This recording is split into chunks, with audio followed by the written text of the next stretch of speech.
Hello, everybody. My name is Michelle Jones, and I am so excited to welcome you to today's workshop on intuitive eating.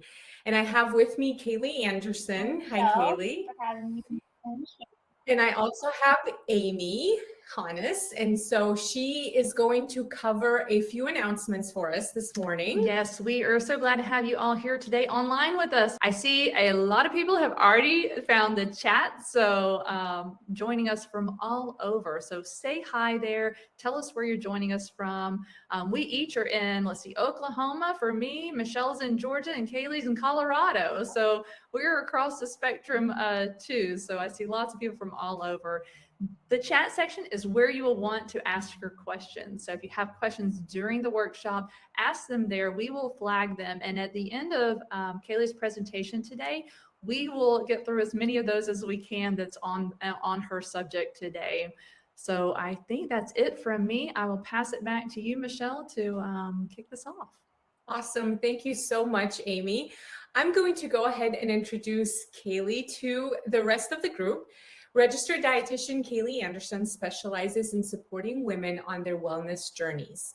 She's the founder of the site Plant Based Mavens, a hub for women and the healthcare providers who care for women to get evidence-based guidance on plant-based nutrition and cooking, hormone health, fertility, pregnancy, intuitive eating, and lifestyle medicine. Kayli is certified as an exercise physiologist and intuitive eating counselor, and she has completed training in women's integrative and functional medicine and herbal medicine. Kayli is board certified in lifestyle medicine and serves as lead faculty of the American College of Lifestyle Medicine's Food as Medicine course. She is secretary of ACLM's Women Health Member Interest Group. She is also the author of the Plant-Based Nutrition Quick Start Guide and has co-authored 2 lifestyle medicine textbooks, including the first one on women's health called Improving Women's Health Across the Lifespan. Wow, we are so very excited to have you with us today, Kayli, and I just can't wait to see what you're going to share. I'm so excited to be here, so thanks for having me.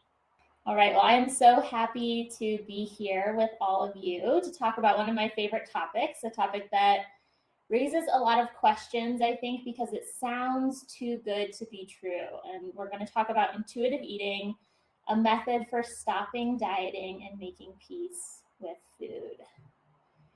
So before we dive in, I want you to take a moment to reflect on why you're here.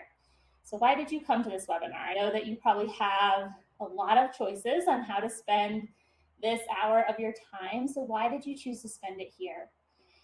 And I teach this topic to other groups too. So here are a few of the reasons that I've heard, and maybe something here resonates with you too. So to discover a way to eat what I want, when I want, and still be healthy. To end the stress and worry around making eating decisions. To find out how to achieve my best weight without dieting. To stop obsessing about food and nutrition. To feel more connected to myself. To heal my relationship with food. To learn to accept my body. And to end dieting for good. So those are just some examples. Maybe you have a different reason. Maybe you have one of these reasons too, but go ahead and put that in the chat if you want to share kind of what you're hoping to get out of today. And that last one about stopping dieting for good is one that I hear a lot. And if you have ever been in pursuit of better health, then you've probably have grown sick of dieting and tired of dieting, and maybe you've experienced this cycle that you see here. So it starts out pretty innocently. You find a new diet that promises really big, shiny results, so you give it a try. And it usually involves restricting or cutting something out, right? But you start out feeling really hopeful about the promises of this diet, probably really motivated to follow the diet. And then as time goes on, you might start to miss all of that stuff that you're cutting out. And maybe you're feeling hungry all the time, or the diet starts getting in the way of other areas of your life. Maybe eating dinner with your family becomes really challenging. Spending time with friends becomes really challenging, and you start to feel deprived. And with that waning willpower, you no longer trust yourself around all of those off-limits foods, because when you're around them, you inevitably feel out of control, you end up overeating or breaking the rules of the diet that you're trying to follow. And then once that happens, the guilt sets in, and you might even feel ashamed of what you see as your lack of willpower. You start to blame yourself. You're not blaming the diet, you're usually blaming yourself. And so you either reinforce those rules of the same diet, or you might find your way to a new diet. And then the cycle begins all over again. So is that familiar to anyone? I know that it's really familiar to a lot of my clients who have been dieting for a long time. And if you answered yes, if this does feel really familiar, you are not alone. So Americans spend about $33 billion each year on diet products. And here's the thing, it's estimated that 95% of dieters will regain any lost weight within 1 to 5 years of going on that diet. And this is not because we all lack willpower. It's because diets are usually designed not to work long term.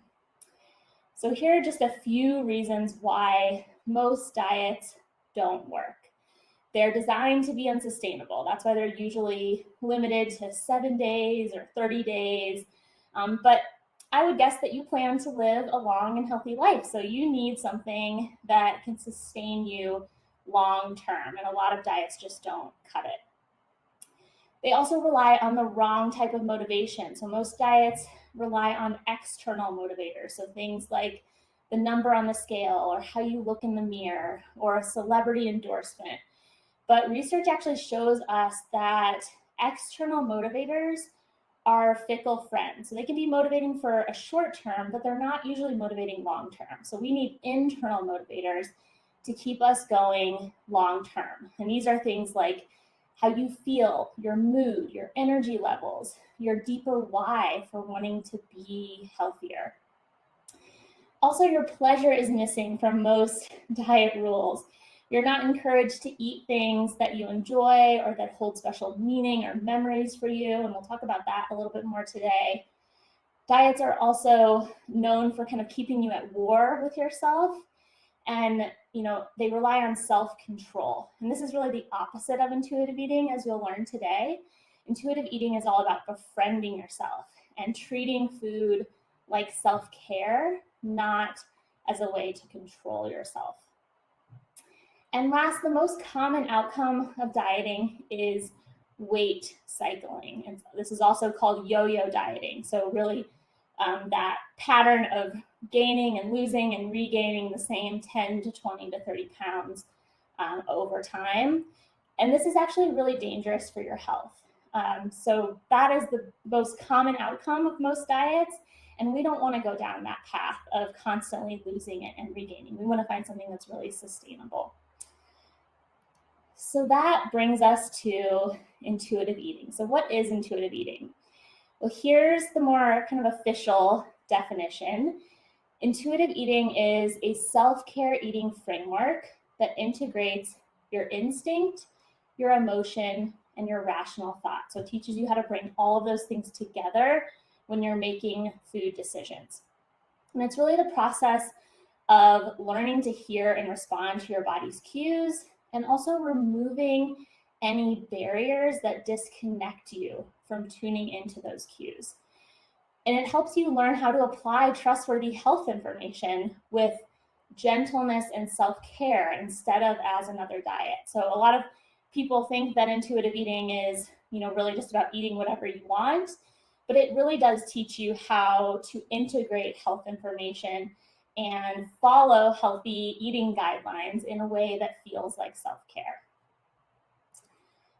So that is the more official definition, and I think it's most helpful, though, to understand what intuitive eating feels like. So close your eyes for a moment, or lower your gaze if that's more comfortable, and just take a big inhale and exhale, and just listen to see if you can feel what I'm about to describe. So intuitive eating feels like a lightness and a freedom around food. And if you've experienced feelings of obsession, worry, and stress about food, then you are familiar with the heavy weight of that. And intuitive eating feels like that weight being lifted. It feels like home, like a place that you can be fully you. You'll feel at home in your body, at home in your decisions that you make around food. You'll be able to keep a lot of those foods that are pleasurable to you, that hold meaning and memories to you. It also feels like clarity. So you no longer feel the need to look to other people to tell you what to eat or how to think or feel about food, because most of those answers are inside of you. You kind of use your own inner guidance. And you still take in trustworthy information, but now you know how to apply it in a way that is balanced and that is not rigid and driven by self-control. And it also feels like permission. So think about a time when you've wanted to do something or you were hesitating, you weren't sure, you were questioning yourself, and someone that you really love and trust gave you permission and said, yes, I think this is a great idea, what you're doing. How good does that feel, right? To have that validation and that permission. And that's really what intuitive eating feels like. So you'll feel permission to honor your pleasure, to stop trying to strive for some false idea of perfection around what to eat or around how you're supposed to look, and permission to do what feels good to you and to not do what doesn't feel good to you. That's another really important part. Okay, so you can open your eyes now and think about how that felt. Are those things that you want to feel around food? And if your answer is yes, then you are in the exact right place today. So before we dive into the nitty-gritty of intuitive eating, let's take a little quiz together to see how you're currently doing with intuitive eating. So there's just 6 yes or no questions, and I want you to tally up your yeses and nos. So here we go. First, do you feel caught in that diet cycle that we just talked about? Yes or no? Number 2, do you often feel guilt related to food? So this might sound like, I shouldn't be eating this, or I can't believe I ate so much. What's wrong with me? Do those feelings come up? Yes or no?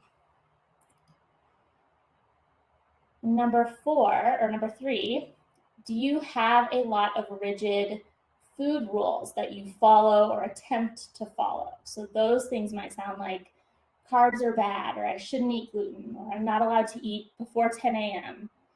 Yes or no? And then number 4, do you avoid eating many of the foods that you find pleasurable?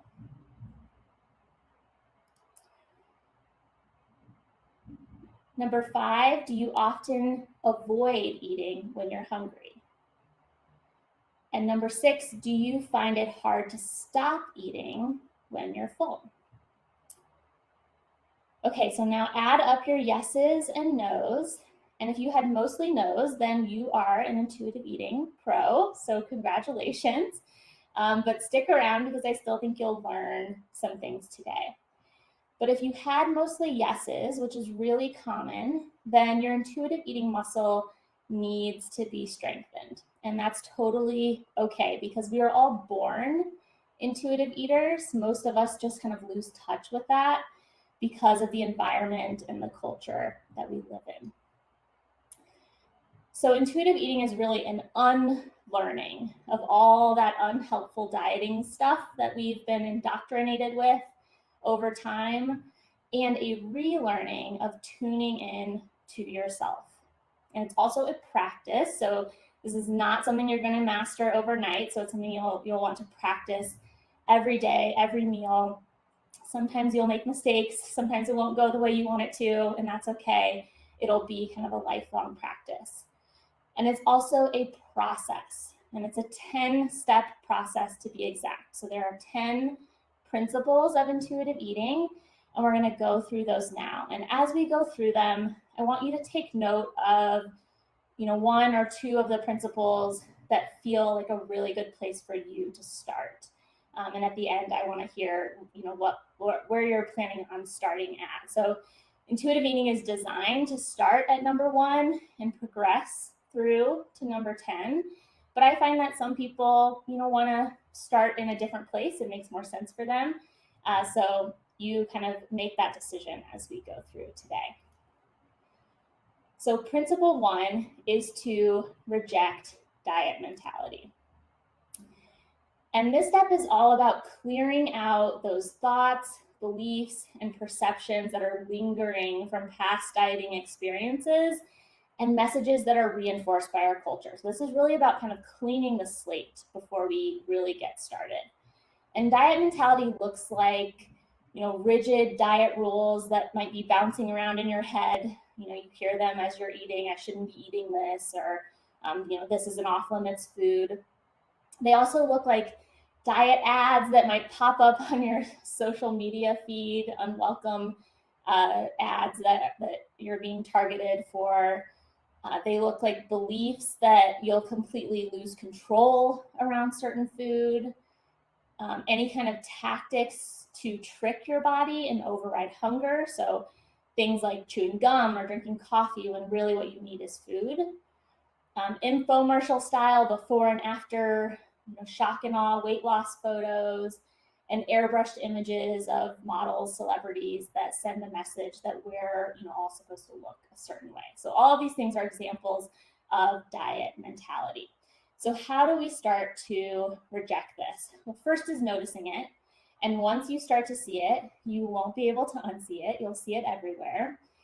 And next, I want you to reflect on how diet mentality has caused you pain or stolen joy from your life. So maybe, for example, you go on Facebook to post a Christmas photo of your family, and instead one of those before and after photos pops up and starts to make you feel bad about yourself or about what you ate for lunch. Or maybe you've declined a dinner out with your friends because you were afraid you wouldn't be able to follow your diet rules at that particular restaurant. So these are examples of how dieting can steal joy from our lives. And finally, do some spring cleaning on that diet mentality that you can control. So maybe you unfollow or mute people in your social media feed that trigger those negative feelings. Maybe you get rid of those jeans from high school that have been taunting you for the past 10 years because you don't fit into them anymore. Maybe you even consider getting rid of your bathroom scale if you find that weighing yourself becomes an obsession and a really negative experience for you. So figure out where this is coming up and clean the slate so we can start fresh. Next step is to honor your hunger. And this is really our first foray in intuitive eating into strengthening that connection with your body's cues. So this guy is clearly holding his breath, right? And eventually he's going to have to gasp for air. He can only hold his breath for so long. And when we ignore our hunger for whatever reason, we send ourselves into a state of primal hunger or urgent hunger. And ignoring your hunger is kind of like holding your breath, because eventually you're going to have to gasp for air. And primal hunger is kind of like that gasp. So there's nothing steady or mindful about it. You have to eat, and you have to eat right now, right? When you get into that state of primal hunger. So has anyone ever experienced that feeling when you, for whatever reason, let yourself get so hungry that you're in that primal hunger state, and you just have to eat something, anything, and you end up inhaling food? So how do we start to honor our hunger so that we can eat in a more slow, steady way? So like taking slow, steady, mindful breaths instead of a big, urgent gasp of air. So first is to get to know your hunger signals. So what does pleasant hunger feel like for you? It's probably much more subtle than urgent hunger. And you might start thinking about, what you packed for lunch, or you might start noticing your energy levels waning. So these are really subtle signals when we get into that pleasant state of hunger. We're like, now might be a good time to eat. Next, we want to get familiar with that hunger sweet spot. So You're hungry, but you're not starving. That's when you want to eat most of the time. That sweet spot is going to help you make better choices and enjoy your meal more. And finally, respond to those subtle signals. So don't ignore them. Don't try to suppress them. Respond to them. Eat something. Sometimes we ignore the messages of our body, and this is really the process of tuning into those messages and honoring them. And this hunger and fullness discovery scale can be a really helpful tool to use when you're getting started with this. So the goal is to eat when you're hungry. So when you're about at that 3 on the scale. And you can even track your hunger number before meals for a few days to start to see how meals go a lot better when you aren't overly hungry at the beginning. So after we've done that, our next step is to make peace with food. So I bet we've all had an experience like this. We're eating a food that we've labeled as off limits, or one that we don't allow ourselves to eat very often, maybe something like potato chips. Maybe we're watching television while we're doing it, or we're standing mindlessly in front of the open pantry while we're doing it. And we reach into the bag for another bite and we realize it's all gone. We hit the bottom of that bag and we're pretty shocked because we don't remember eating all those chips in the bag. So studies actually show that the more off limits we make certain foods, the more we want them. And then when we break down, quote unquote break down, we let ourselves have them, we're usually filled with guilt and conflict about it. So we check out while we're eating them and we find ourselves at the bottom of an empty chip bag before we realize it. So this principle is all about giving yourself permission to eat foods that you desire, even potato chips, but being tuned in to your hunger, your fullness, your satisfaction of that food while you're eating it. So in other words, you can eat what you want, but you've got to do it mindfully. And when you learn to do this, you eliminate that kind of now or never mentality around certain foods that leads to overeating.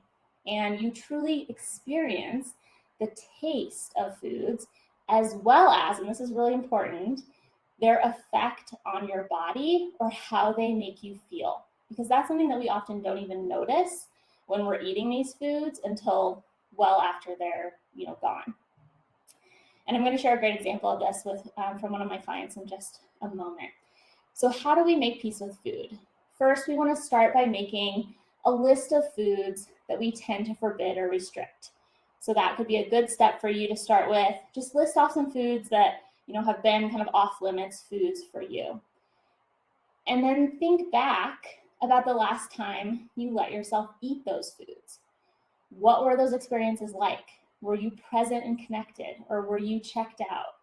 Were you allowing yourself to truly enjoy the foods while checking in with your hunger and fullness? Or were you feeling guilty while you were eating them and not really paying attention? And then ask yourself, what if you knew that you could have this food whenever you wanted it, as long as you were present while you ate it? What would that be like? Think about that. And that's a way to kind of take this one step further, is to actually choose one of those foods that's typically off limits and then create a really quiet, pleasant, stress-free environment to eat in. Take it out of the package, serve yourself a reasonable serving of it, and sit down and eat it without any distraction and just see what happens, see what you learn. What is that experience like? And that is exactly what one of my clients did. So her food of choice was these little chocolate kisses that her husband kept around the house. And this was one of her forbidden foods. And for her, this food, she would occasionally, if she had a stressful day, she would come home, stand in front of the open pantry where she kept them, or where her husband kept them, and unwrap and eat maybe 10 or more of them, you know, while she was standing there in front of the pantry, maybe even before she took off her coat and shoes. And so she chose a quiet time when she wasn't feeling stressed, and she put just 3 chocolates in a little dish. She sat down at her kitchen table with no distractions and unwrapped and ate them one by one, just to see what happened. And by the time she got through the second one, she was all done. She didn't even want that third one, because she noticed that they actually didn't have much flavor. They were kind of waxy in her mouth. They didn't really melt in her mouth the way that really good chocolate does. And so now those chocolate candies don't feel like they have power over her like they did before. So she made peace with them. So maybe your experience isn't exactly like this. Maybe you do really love and enjoy whatever it is that you're sitting down to eat, but I bet you'll learn something new by trying this. So maybe there's a threshold where the pleasure starts to diminish and it's just not worth it to eat the rest of it. Or maybe you start to get a stomach ache if you eat past a certain point. So this can be a really interesting experiment to do to kind of make peace with some of those foods that feel like they have control over you. Next, we want to challenge the food police. And the food police is that little voice inside of you that enforces diet mentality. And there's usually a different list of things for each of us, but it might sound something like these things you see here. So carbs will make me gain weight, or fat in food equals fat on my body. Or I ate birthday cake last night, so I have to burn 2 times the calories at the gym today. Or never eat after 6 p.m. even when I'm hungry. Or I need to lose weight before I can have, you know, the perfect partner, perfect job, perfect life. And the key here is to bring awareness to that voice and then replace it with supportive and factual self-talk, because usually that food police voice is distorted. It's usually not grounded in reality, and you might not even be aware of it reinforcing those rules in your mind, but it's there, and it's causing you to kind of stay in that diet cycle. So how do we do this?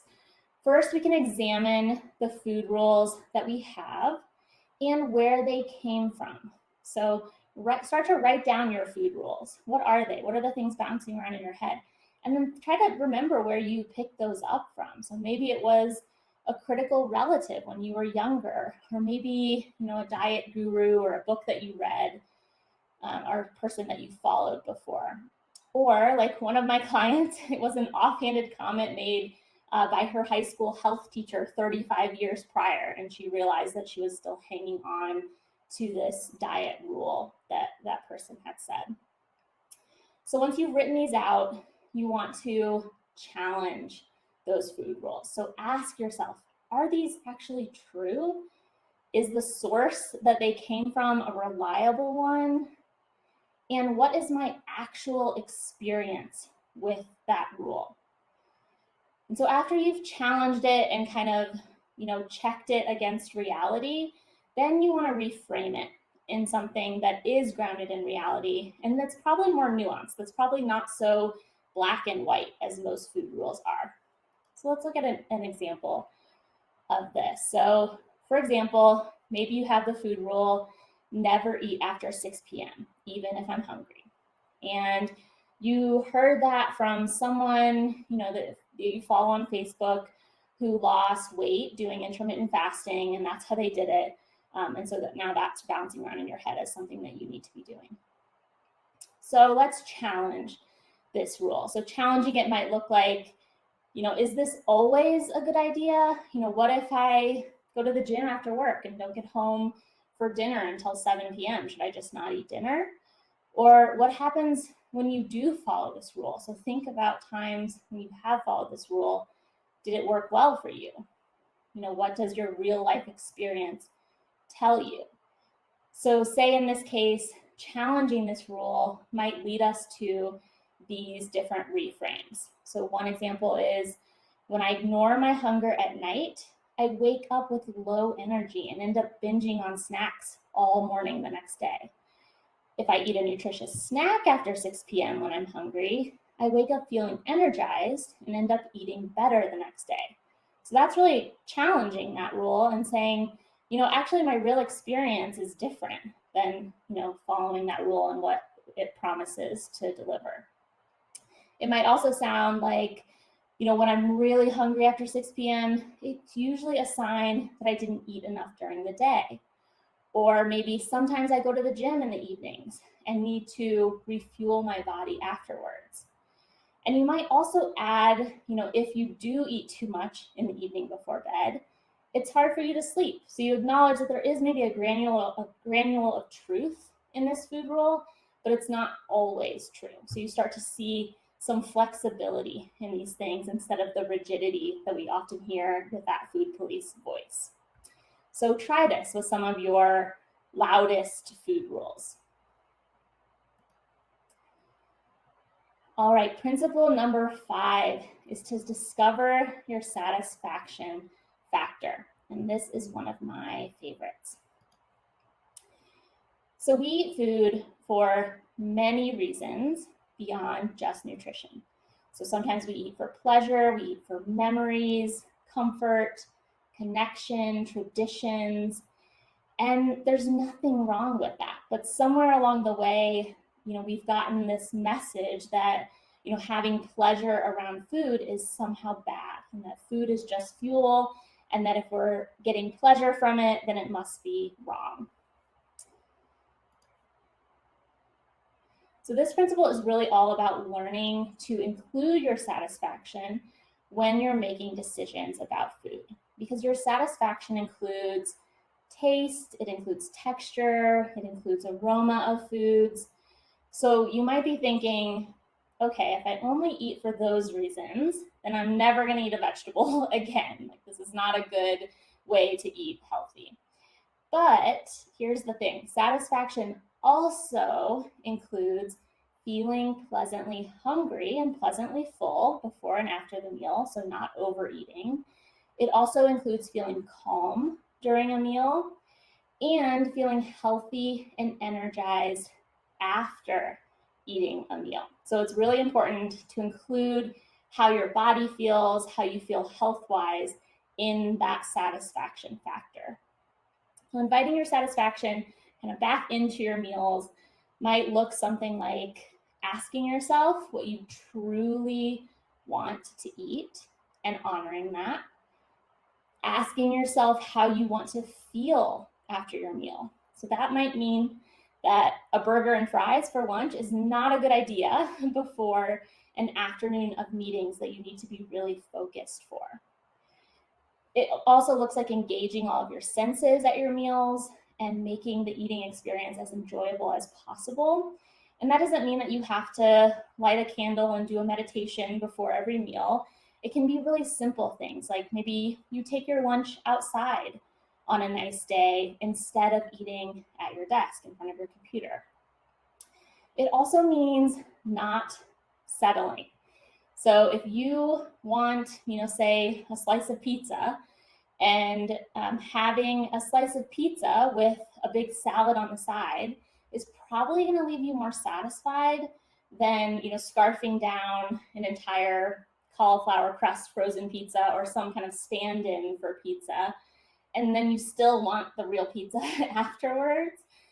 So not settling for less than what you want, as long as you're going to be present while you're eating it. And that also includes, checking in with yourself during eating experiences and asking if whatever you're eating still tastes good to you. And if not, then maybe you stop. So for example, my client with the chocolate kisses, she decided that she's not going to settle anymore. She's not going to eat those waxy, flavorless chocolate kisses. If she truly wants chocolate, she's going to get the real thing. She's going to eat a small amount of it and be present while she does that. All right, number 6 is to feel your fullness. And this is our counterpart to honoring your hunger. So we all know what it feels like to eat until you're uncomfortably stuffed, right? We all know how this guy feels. We've felt that before. And it's not a satisfying way to end a meal. So why do we do this to ourselves? Well, we do it for many reasons. Maybe because we're distracted. We're just not paying attention to our body cues and we end up eating too much. Maybe because we let ourselves get too hungry before the meal, so we're not honoring our hunger. We're getting into primal hunger, and then we're overeating. We're eating too quickly, or maybe we're eating something that we normally restrict, so we have that kind of now or never mentality around it, and we think, okay, I have to, eat as many of these potato chips as I can right now because after today, I'm never eating them again. But overriding fullness never leads to a positive experience. So how can we kind of relearn this? Well, first we can create a pleasant eating environment. And you'll see that as a trend through a lot of the principles of intuitive eating. And again, this can be really simple. It could just be, clearing off the clutter. Maybe you have mail and other things from the day on your dining room table. Just clear that off before you sit down to eat. We can also end our membership to the Clean Plate Club. So tell us in the chat if you have had a membership to the Clean Plate Club, if that's something that you learned. And it can be really helpful to just start to leave a few bites of food on your plate to start to break that habit a little bit, because that really teaches us to override our hunger, right? When we're cleaning our plate no matter what. We can also honor our hunger. So you're going to start to see how all of these intuitive eating principles come together and are interconnected. So we need to be able to honor our hunger, not let ourselves get too hungry before a meal in order to better feel our fullness. We can also, and this is one of my favorite things to practice, is a mid-meal pause.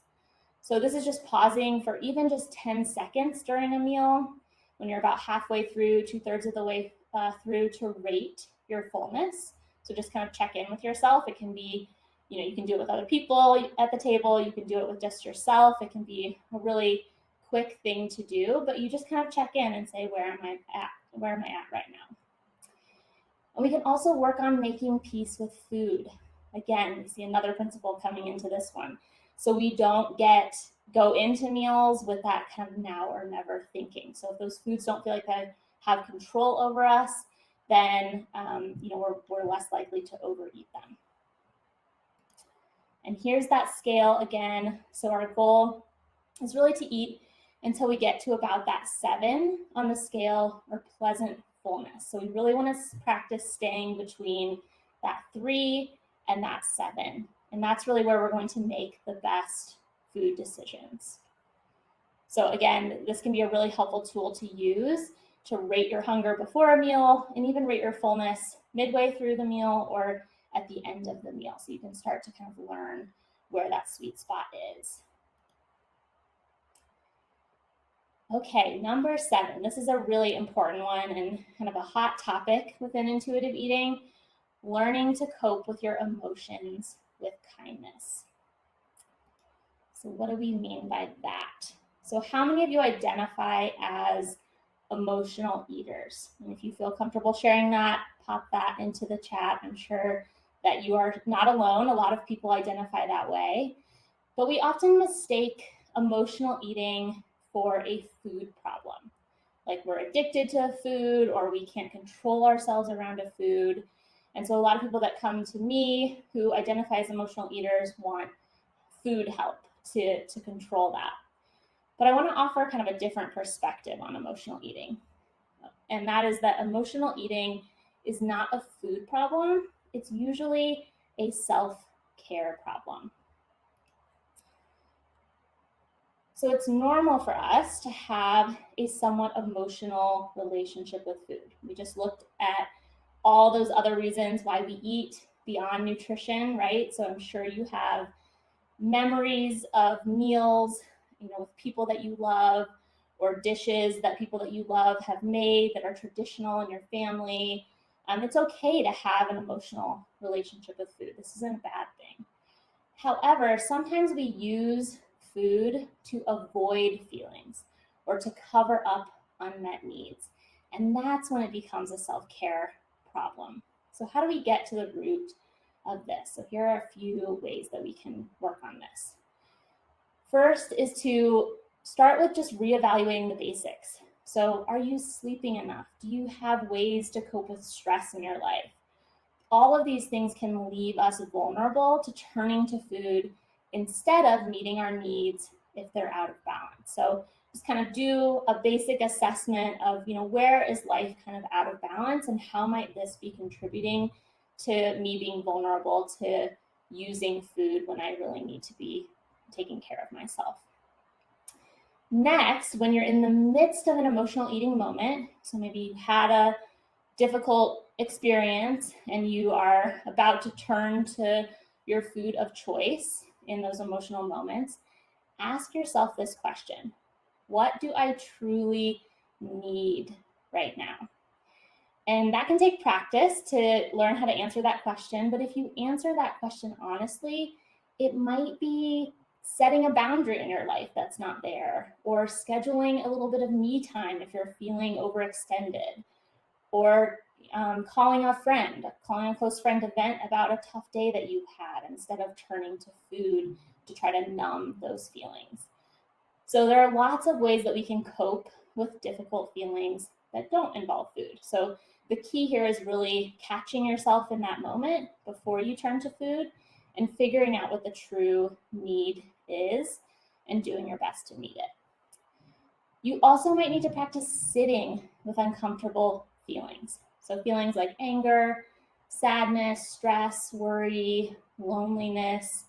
These are all part of our human experience.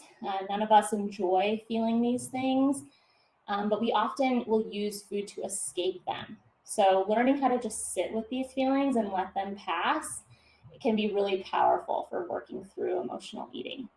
And if that's really difficult for you, a therapist can be really helpful in learning to sit with those emotions. We can also identify our unique emotional triggers. So start to pay attention to the emotions or the situations that tend to send you to the fridge for that pint of ice cream. And once you can predict what types of situations might leave you vulnerable, then you can make a plan in advance that might look something like, when I have a stressful day, I will go for a walk right after work. I know that for me, sometimes using food as a distraction when I have a big looming project in front of me, sometimes I'll think, maybe I need a snack right now before I dive into this project. And so kind of having a plan for that. And for me, what works well is just saying, okay, I'm going to work on this for 1 hour, and then I'm going to reward myself with a 15-minute break. And I might use that break to meditate, to play a word game on my phone, to go outside for a little bit, something to kind of decompress. And finally, it can be helpful to have a few healthy distraction options in your toolbox, because sometimes we have a threshold for how much time and energy we can spend with difficult emotions that come up. And that's okay to kind of use healthy distractions to diffuse those difficult emotions. So planning something with a group of friends that you have to look forward to, or playing a word game or a crossword puzzle might be really helpful to kind of diffuse those intense emotions before you turn to food. So that's a big topic. And if y'all have questions about that, be happy to answer more of those. We'll move on to principle number 8, which is respect your body.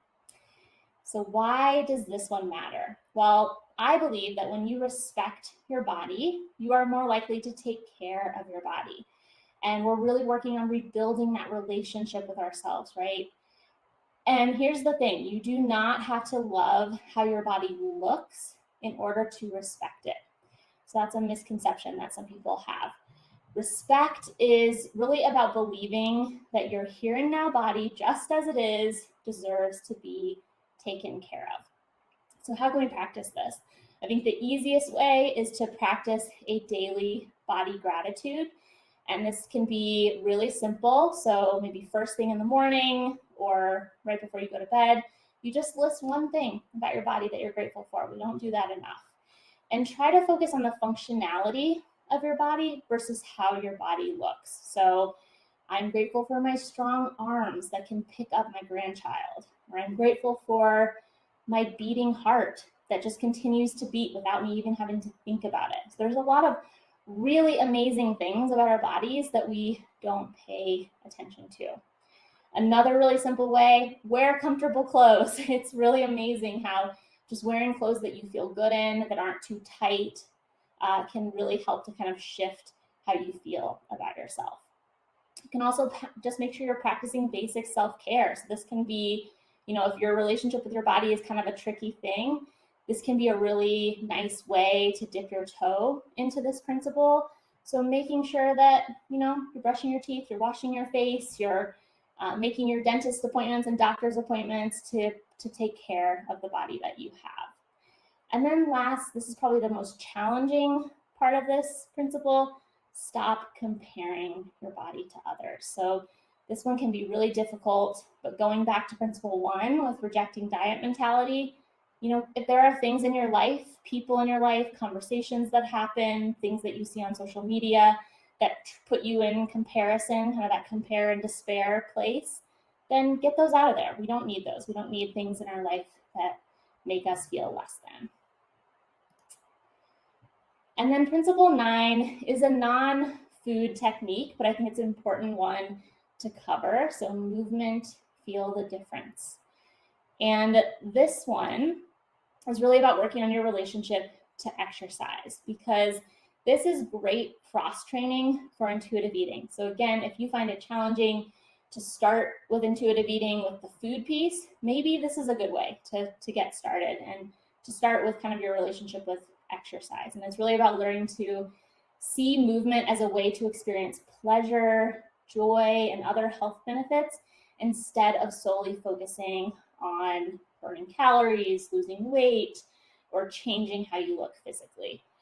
So this can look like, just finding activities that you actually enjoy doing. And my favorite way to help people do this is to ask them what they enjoy doing as a child, because usually those things were driven by joy and pleasure and not by those external motivators of body weight. And that could be maybe an organized sports team, riding your bike, jumping on a trampoline. I had a client that, started to do hula hooping in her living room because that was something that she enjoyed. So all of these can translate into really fun ways to move as an adult. You can connect to the benefits of movement beyond just how it makes you look. So does it help you sleep better? Does it boost your mood? Make sure you're noticing those things. And then expand your definition of movement. So it doesn't have to happen in a gym. It doesn't have to be traditional. It can be housework, gardening, playing with your kids. All of those things count as movement. And then last but not least is to honor your health with gentle nutrition. So I told you that intuitive eating does include nutrition and health, and here it is in our final principle. But we really have to work on those other principles first to build that healthy foundation so that when we're taking in health information, we can do it in a really balanced way that is self-care and not self-control. So this is where those pieces kind of really come together and you learn to integrate good nutrition advice in that healthy way. So when you learn new nutrition information, make sure you're asking yourself, does this practice feel like self-care or does it feel like self-control? Does it feel like I'm taking good care of myself? Does it feel good? Or does it feel like I'm restricting and depriving myself? Good nutrition advice usually includes flexibility and balance. So look for those qualities. So, when we look at full plate and we see the 75-25 plate, that is flexibility, that is balance. Look for trustworthy nutrition sources. So looking at someone's credentials, are they, selling all the things that they're recommending to you, or do they have your best interest in mind? So you start to kind of do this almost intuitively once these other principles fall into place. So if you want to continue on this journey of intuitive eating, these are some great resources. I have a couple of them here with me. So the book, is great. It goes through kind of in detail all of those principles that we talked about if you want to dive deeper into that. If you're ready to get started with a lot of the activities that we talked about, I certainly encourage you to go back to the recording of this webinar and stop on those slides where we talk about how to integrate things and start to go through those exercises. But the workbook is really great. It has a lot of similar exercises in there to how to practice intuitive eating. And then they have the intuitive eating for every day, which is kind of a daily practice resource as well. And then, of course, my website, plantbasedmavens.com, and Plant Based Mavens on Instagram as well. I have a lot of free resources for diving a little bit deeper into some of these principles too. So I would love to see everyone, in the chat share which principle they, want to start with first, or which one resonated with them the most. Thank you, Kayli. I can tell you that I resonated with quite a few of them. It was very eye-opening, and it challenged a lot of preconceived ideas about healthy eating in particular. So it looks like conscious eating was a good one, dealing with emotions. So I think a lot of good thinking. We're going to all have to go back and just look from 1 through 10 again. A lot there for sure. Yeah, a lot. Conscious eating and self-care, that was a good one. Respect your body, challenging the food police. Yeah, lots of good stuff in there. Awesome. Well, thank you for being here and teaching this idea of intuitive eating. I think it's neat to have that with a lens of full plate as well, just kind of putting it together. So really value what you've done. Again, we will have a copy of this up in your membership. So just access your membership, go into the library, and you will find under Full Plate membership, you will find a copy of the workshop. Amy is also going to share that link, so later on you can go look at it. Kayli is pretty active on Instagram, so do follow her if you are on Instagram. And also check out Plant Mavens, plantbasedmavens.com. She does post on there a lot of interesting posts. Don't forget that you also have access to your program in FullPlateLiving.org. And so do try to put the ideas together. And thank you for being with us today. So at this time, we're going to go ahead and delve into the questions. We have 20 of them. We actually have more than that. I tried to catch quite a few of them. So Amy, if there's any I missed, go ahead and tap them if you can. I know one of the last ones that I saw, and I'm going to hit that one first because, what is body food congruence mean? Yeah, that term, body food choice congruence, I think is the full term. And that's really about kind of learning to find that place where you're honoring, what sounds good to you, what's pleasurable for you, but also what feels good in your body. So we talked about that example of, eating a burger and fries for lunch. Maybe that sounds good, but maybe that's not going to give you the afternoon energy that you need. And so you kind of start to learn from food choices where that congruence is. And that takes practice. And that, a good way to practice that is after you eat a meal, check in with yourself. How do I feel? How did I feel for the few hours after that? Did it keep me full? Did it keep me energized? Was I able to stay focused? Or did I feel lethargic? Did I feel hungry in 30 minutes? And then maybe some of those foods that, we tend to, say are off limits or that have kind of an allure to us, have less of an allure because they don't make us feel the way that we want to feel. That's a really important practice, I think, for all of us, because it's very easy to go through this workshop and go, oh, well, I can eat all the chocolate cake that I want. I can just sit. And I found myself thinking that because, I love chocolate cake. But then I also know how it makes me feel. And for me personally, I don't feel good afterwards. And so it might feel like a reward, but but if I'm listening to my body and respecting it, maybe I shouldn't eat as much of it, right? So I love that. I love that concept. Thank you for sharing it with us. I'm going to go back through the questions from the beginning now. And the first one is actually about the stats. These are the stats you mentioned when it came to weight loss. So losing weight and keeping it off. Is calorie restriction including in these stats, or is only restricting various food Yeah, that's a good question. So it's all dieting is included in that. So restricting calories, also, restricting food groups is included in that. It's just that most people who go on a diet, within 1 to 5 years of going on that diet, they end up regaining all of that weight. I believe that's the statistic that they're talking about. That was the only one I could think of as well. And I think a part of that is doing a diet. Diets are made to be temporary. You mentioned that, versus looking for a sustainable way of eating for the rest of your life, which I love the flexibility part in your presentation about that. All right. Some of these are a little bit more just, what do you think? So my doctor told me not to eat certain foods, and I'm not happy with the situation. Any suggestions? Or should I look for another doctor? Doctor thinks she knows more than nutritionist and didn't want me to see one. Well, I can't speak to this person's doctor in particular, but that is common sometimes that, doctors don't have a lot of training in nutrition. Some of them go the extra mile and get training.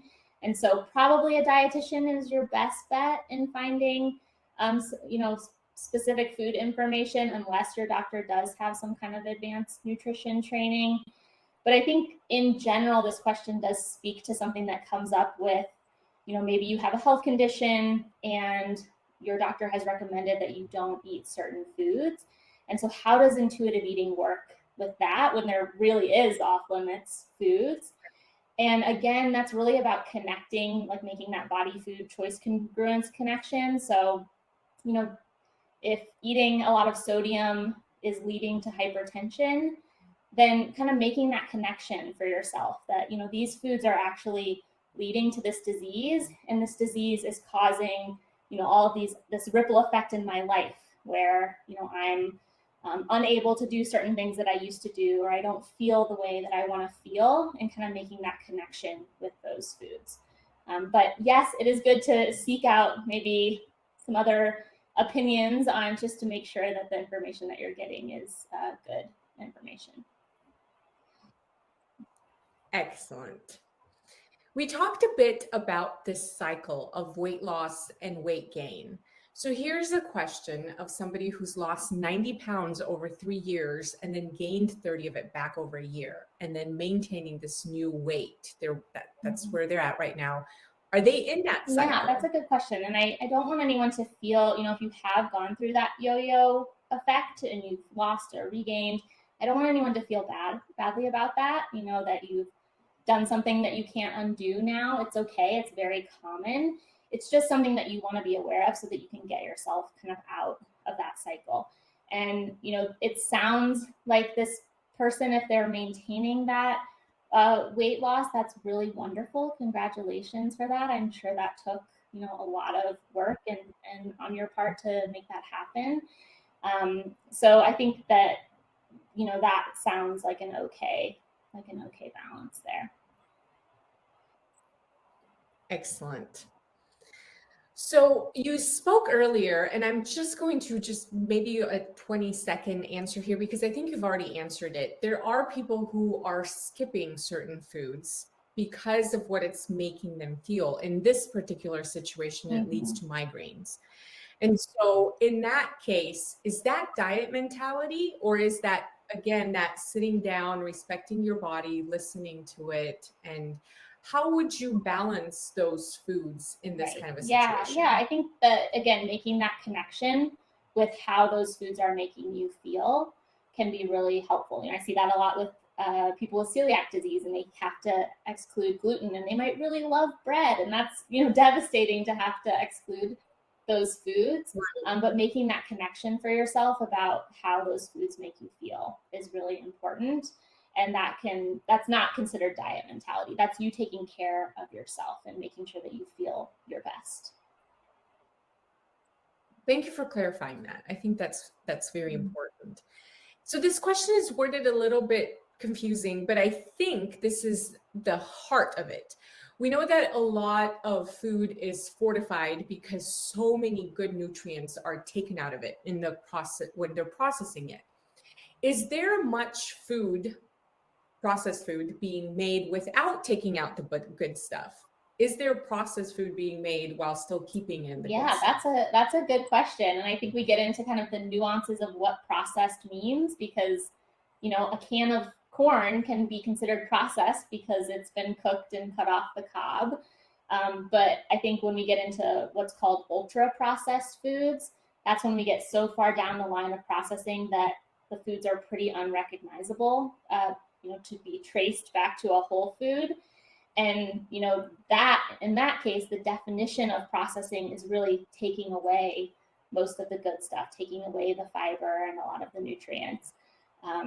So I guess what the question is, food being made without removing the good stuff. So there are, you know, there are fortified foods that are totally okay. You know, I often recommend, you know, women who are choosing to have plant-based milk alternatives, look for ones that are fortified with vitamin D and calcium, and that's totally okay to get those things from fortification. Excellent. Thank you. So there's a series of questions, and I don't know how to put them all up at the same time, but they're very related. So I'm going to cycle through them while you answer this thought, right? So this idea is that sometimes we really just eat because we just love the way the food tastes, right? But there's this rational part, right, of what about these additives that are designed to promote addiction in food, especially for somebody who literally has a very hard time stopping eating? Sure. Yeah. Well, I guess I would start off by saying that the kind of food addiction research there is still highly debated. So there isn't really a clear, like, yes, food is definitely, you know, this food is definitely addicting, or this is definitely causing food addiction. So there's still a lot we need to learn about that, for sure.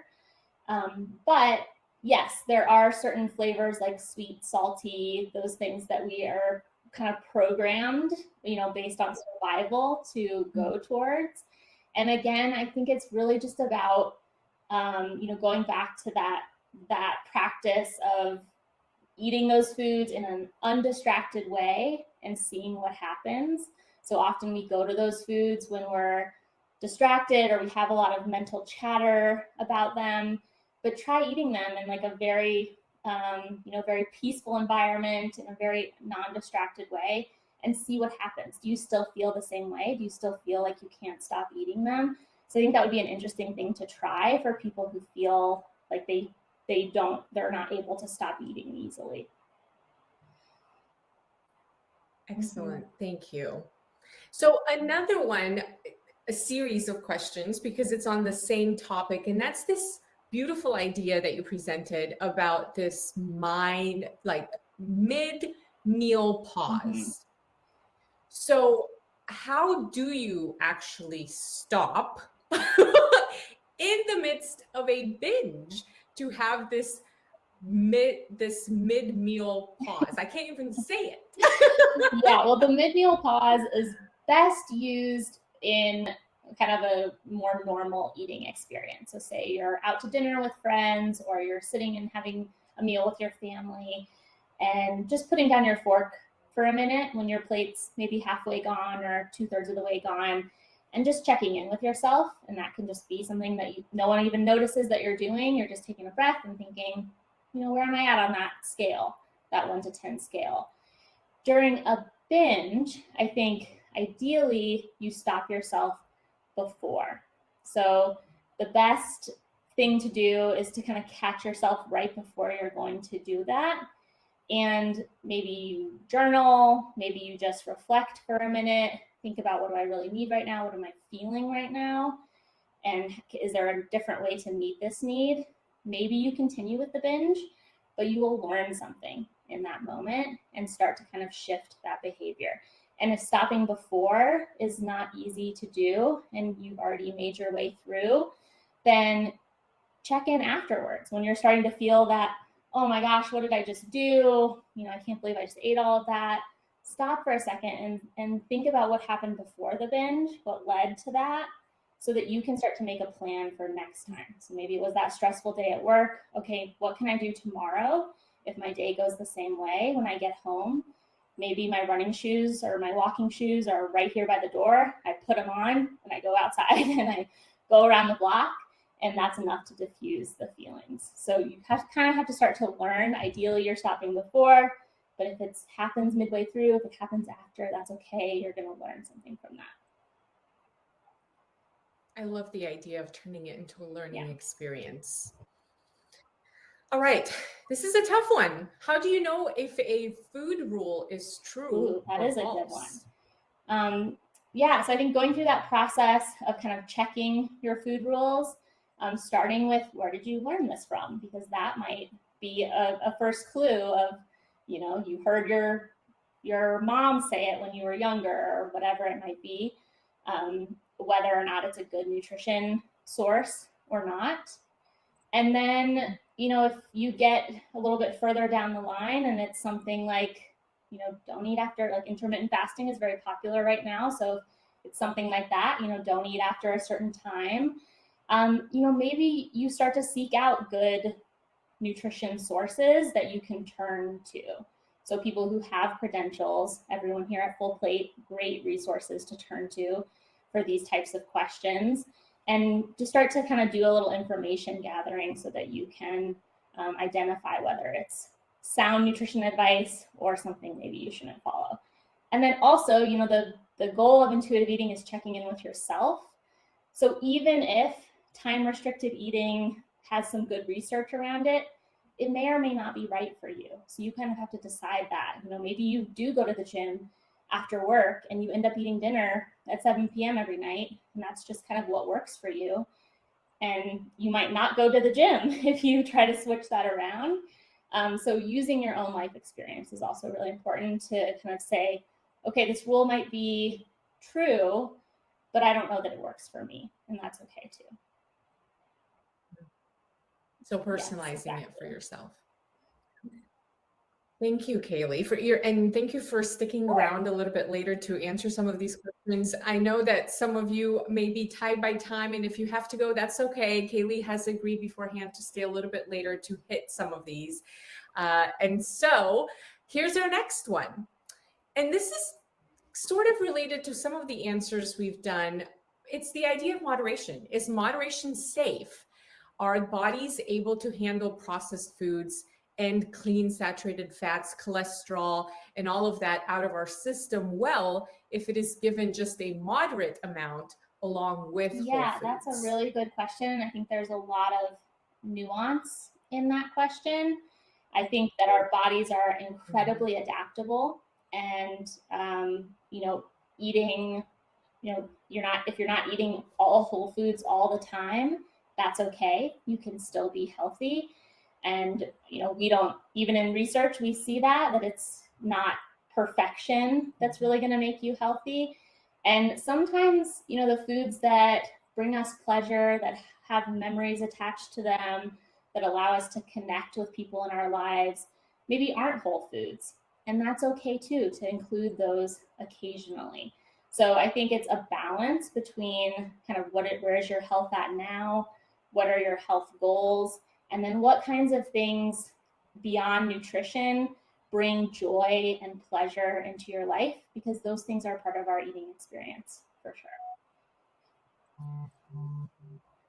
Excellent. And that's what we love about Full Plate, is having that 25% part of the plate where you can occasionally sneak in those foods that aren't exactly the best, but we do love them. And so because of that, they are sometimes feeling like the best thing on our plate. All right, moving into movement. Can you tell us how much movement affects metabolism compared to food? Good question. So kind of the general thinking is that if in weight loss, food is more powerful than exercise, but exercise is great for maintaining health. And again, kind of thinking about exercise through the intuitive eating lens is all about connecting it to all of the other benefits of health. So yes, it might be supportive of your metabolism, but what about other things? Is it helping you sleep better? Is it, making you less grumpy towards your family when you get home from work? Or, all of those other benefits that we get from moving our bodies are really important to highlight. So, I always say that healthy things are healthy regardless of how they make you look or how they change the way that you look. So it's okay to just exercise because it helps you sleep better and not to worry so much about whether or not it's helping you lose weight. Or because it's fun. Some of the things, like, I love the idea that you talked about, doing something you really enjoy. Running, don't go running. Well, and when you said that, there was so many dancing, and I'm like, yes, dancing. I love that. I'm such a music lover. So it's finding those things that just are fun. Right. And enjoyable. And being okay with not liking everything. You don't have to. Most definitely. Most definitely. Amy, this question's for you. I'm going to put it up real quick. Can somebody go back, look at the slides if they don't have a membership? It is only available in our membership to see the recording and the slides at this time. So our membership is free though. So you can sign up. There's no strings attached. It's 100% free. So we have more of these coming up. Yeah. We have workshops like this every month. So we love sharing them and doing them for our members. All right. This one's going to be very easy for you, Kayli. What were some of the books that you mentioned? Can you go back to that slide with the books so that even while we're answering the other questions, someone can look at them? Yeah, so the Intuitive Eating book, which really just goes through all of those principles that we talked about in a lot more detail and kind of the research and methodology behind them. And then the Intuitive Eating workbook, which has a lot of those practices in it for all of the different principles. So if you really want to start to put this into practice, it has pages that you write in answers on and all of that. This can be a really, really good tool. And then the Intuitive Eating for every day is just daily practices for a full year that you can also try.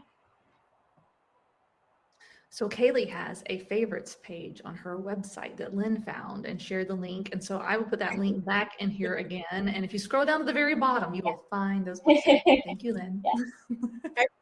Yeah, thank you both for that. All right. I've been hearing about people achieving food neutrality. What is that? Have you heard of it? Yeah, so my understanding of that term is that kind of there are no good or bad foods and that kind of all foods are the same. Again, I think that's a very black and white way to think about food. And we do know, like ultra processed foods or trans fats in foods, for example, there is really good evidence behind those things that they're not the best for our health. And so that's where that principle of learning to integrate nutrition guidelines into your intuitive eating is really important.